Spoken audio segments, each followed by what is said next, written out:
Isiniwalat ng kapamilya ng aktor na si Anthony Jennings ang di umunay ginagawang panggigipit financially ng ex-partner ng aktor na si Jam Villanueva sa pamilya ni Anthony noong sila pa. Ayon sa nabakilalang tita, di umano ni Anthony ay pinagdadamutan ni Jam ng pera ang magulang at mga kapatid ng aktor na halos hindi na umano nakakakain dahil sa hindi sapat ang binibigay ni Jam sa pamilya ni Anthony mula sa kinikita nito. Alam umano ng pamilya ng aktor kung gaanong kagahaman sa pera si Jam Villanueva. Laban lang pamangkin ko, alam ko malalampasan natin lahat to. Tandaan mo, Diyos lang ang pwedeng humatol. Lahat ng tao pwedeng magkamali. Andito kami sa pamilya mo, sumusuporta sa'yo. We love you, Anthony. Tinamay niya si Maris dahil sa selos. Lahat ng partner kay Anthony pinagseselosan ni Jay. At pagdating sa pera ni Anthony, siya ang nagkontrol. Magkano lang ang ibigay sa mama ni Anthony? Si Anthony bata pa. Matanda na si Jam. Kung magkagusto man si Anthony kay Maris, walang pandoloko doon. Hindi pa sila kasal ni Jam. Naniniwala ako dahil alam ko kung gaanong kagahaman sa pera si Jay.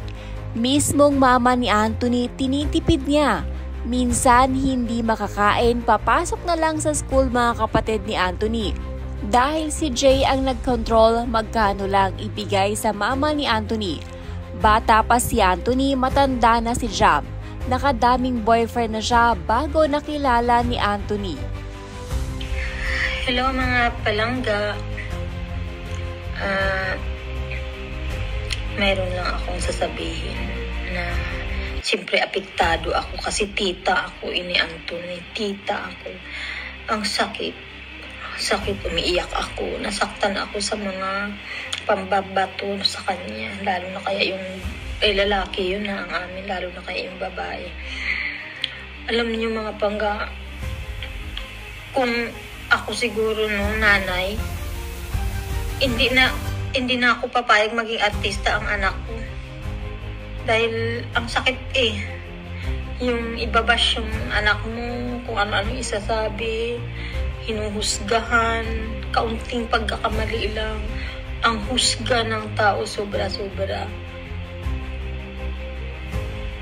Kung hindi ka dun matatag, hindi ka matibay,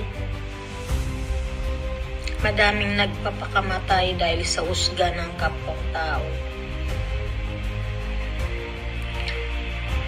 Napakatindi ng mga tao. Sila ang papatay sa kapwa nila. Kaya ang daming nagre-rebel din. Dahil siya kapwa tao. Hindi marunong mag-intindi. Hindi mag-adjust. Nagkamali silang tatlo sila nagkakasala. Hindi lang isa, hindi lang dalawa. Parehas may pagkakamali. Dapat tayo ang mag-adjust at mga bata pa sila.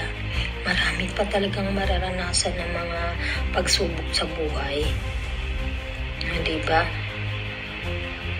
Hindi pa maintindihan ng mga kabataan yan ngayon dahil bata pa sila. Yung nagsasalita ng sobrang pangmusga sa kapwa ay sana kayo ay napakabuting tao na wala kayong linabag sa batas, wala kayong ginawang mali, no? Lahat na ginawa nyo sana ay tama. Sana na tama kayo, wala kayong pagkakamali sa buhay. Iyon lang sa mga basher. Maraming salamat. Bye.